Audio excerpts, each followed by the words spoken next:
Hello YouTube lovers, welcome to the new video. आज मी तुमच्यासोबत बॉईज टी शर्टचा रिव्ह्यू शेअर करणार आहे. ह्याचा फोटो मी बाजूला शेअर केलेला आहे. तर हा मी माझ्या मुलासाठी मिंत्रा या ॲपवरून मागवलेला होता.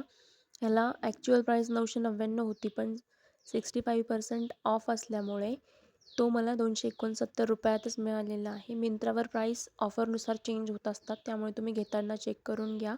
ह्याला 4.5 स्टारची रेटिंग 24 जणांनी दिलेली आहे. आणि याच्यात सायझेस 3 to 4 इयर्सपासून 13 ते 14 वर्षांपर्यंत अवेलेबल आहे. माझ्या मुलाला ही साईज थोडी लूज झालेली आहे, त्यामुळे तुम्हाला जर घ्यायचं असेल तर तुम्ही एक साईज लहान घ्या. ह्याचं फॅब्रिक कॉटनचं आहे. कॅश ऑन डिलिव्हरीसुद्धा याच्यावर अवेलेबल आहे. तसंच 15 डेज रिटर्न पॉलिसीसुद्धा अवेलेबल आहे. घेताना हे नक्की चेक केलं पाहिजे, रिटर्न पॉलिसी आहे की नाही. कधी प्रॉडक्ट रिटर्न होत नाही, मग तो आपल्याला ठेवावा लागतो. याची लिंक डिस्क्रिप्शन बॉक्समध्ये मी दिलेली आहे. तुम्हाला जर घ्यायचं असेल तर तुम्ही त्यावर जाऊन क्लिक करून घेऊ शकता. खूप छान टी शर्ट आलेला आहे. येलो आणि स्काय ब्लूच्या कॉम्बिनेशनमध्ये खूप छान आहे. थँक्यू.